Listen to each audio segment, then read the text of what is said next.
ہم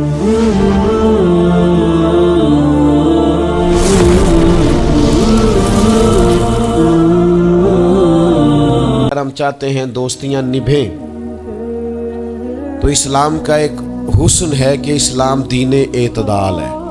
اسلام کہتا ہے چلو ہی ذرا معتدل ہو کے، پہلے ہی ذرا تھوڑا سا احتیاط سے چلو۔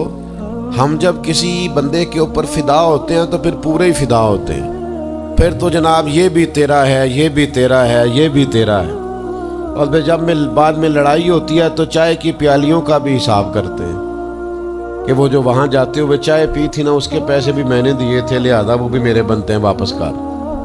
کورے ورک کتاب نہیں ہوندے، پتھر دل گلاب نہیں ہوندے، اور سجنا پہلوں ہی سوچ کے لائیں پھر یارہ نال حساب نہیں ہوندے۔ آپ سوچ سمجھ کے دوستی لگائیں، تعلقات کو سوچ سمجھ کے لے کے آگے چلیں۔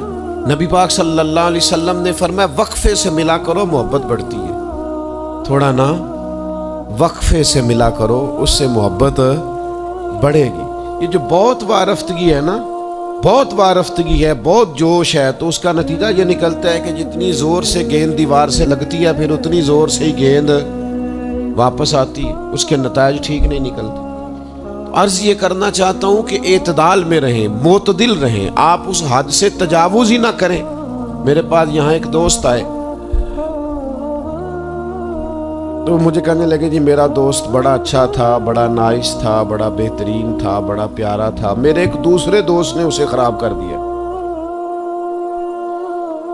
تو میں نے کہا وہ دوسرا دوست میں سمجھا نہیں۔ کہنے لگے یہ میرا پرانا دوست تھا جس نے اسے خراب کیا، اور جسے کیا وہ نیا تھا، 2-4 سال اس کی میں نے دوستی لگائی تھی، اب وہ دونوں ڈائریکٹ ہو گئے اور مجھے انہوں نے بیچ میں سے نکال دیا ہے۔ تو میں نے کہا یہ تو اکثر ہوتا ہے، پہلی دفعہ تو نہیں ہوا، اس طرح تو ڈھیر دفعہ ہوتا ہے۔ کہنے لگے میں کروں کیا، میں نے بڑا شور کیا ہے، ان کو اپنے احسان بھی یاد کرائیں پر وہ مانتے نہیں۔ میں نے کہا اب حل ہے نا، تھوڑا چپ کر جا کچھ عرصے کے لیے، تھوڑی خاموشی اختیار کر۔ جو چپ کر جاتا ہے وہ بھی بچ جاتا ہے۔ اگر تم چاہتے ہو کہ یہ دوستی پھر سے بحال ہو جائے تو زیادہ شکوے نہ کرو، زیادہ شکایتیں۔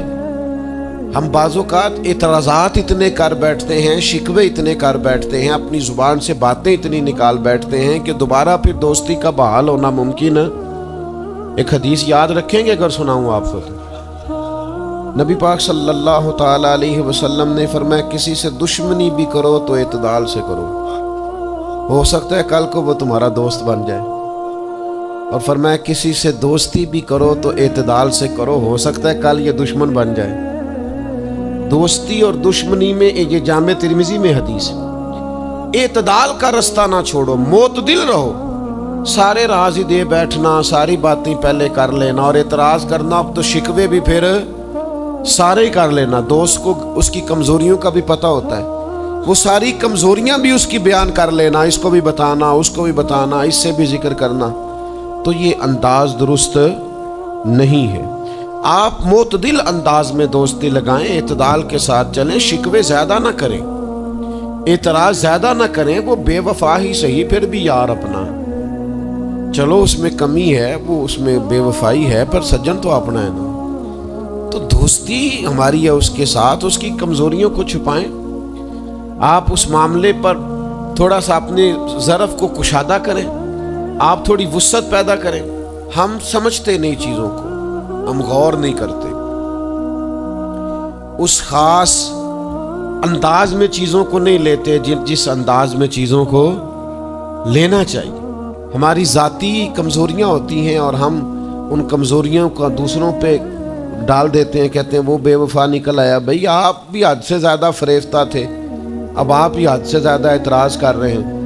حضور نے فرمایا جس کی تعریف کر لو پھر دوبارہ اس پر کبھی تنقید کر جو بیٹھے ہیں، تعریف تو ختم ہو گئی بات، پھر تھوڑی چشم پوشی کرو۔ انسانوں میں کمیاں بھی ہوتی ہیں، تو دوستی کو صحیح طور پر آگے لے جانے کے لیے چھٹا سبق یہ ہے کہ تھوڑی سی نا عادت عیب پوشی کی بھی بنائیں، تھوڑا پردہ پوشی کا مزاج ہو تو پھر بھی ذرا دوستی آگے۔ سمجھ آ رہی ہے بات کی؟ تھوڑی سی نا نظر عیب پوشی والی بھی، کچھ لوگوں کی تنقید کی آنکھیں اتنی زیادہ کھلی ہوتی ہیں کہ وہ بیچارے کسی جگہ بھی تعلق نہیں رکھ سکتے، جہاں جاتے ہیں انہیں کمیاں ہی کمیاں نظر آتی ہیں، خامیاں ہی خامیاں نظر آتی ہیں، ان کا مزاج نہیں ہوتا کسی عیب کو چھپانے کا۔ تو آپ جس جگہ پہ موجود ہیں، جس جگہ آپ کے تعلقات ہیں، جہاں دوستی ہے، جہاں محبت ہے، وہاں تھوڑا سا عیب پوشی کا بھی مزاج ہونا چاہیے۔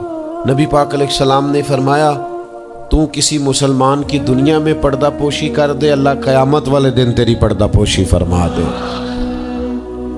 آپ تھوڑا سا اس کا عیب چھپا دیں، بات ختم ہو گئی، تھوڑی سی پردہ پوشی کر دیں۔ دیکھیں نا، ہمیں حکم دیا گیا ہے شریعت میں، کسی شخص کا انتقال ہو گیا، اب کچھ لوگ اس کے غسل میں شریک ہیں، تو ان کو حکم یہ ہے کہ اگر تم نے کوئی اچھی بات دیکھی نا، خوبی دیکھی، چہرہ کھل گیا ہے، جسم تر و تازہ ہے، تو یہ سب کو بتاؤ۔ اور اگر تم کچھ ایسی چیز دیکھو کہ بیماری کی وجہ سے جسم اکڑ گیا ہے یا کسی وجہ سے چہرے پہ کوئی سیاہی آ گئی، جو کسی سے ذکر نہ کرو۔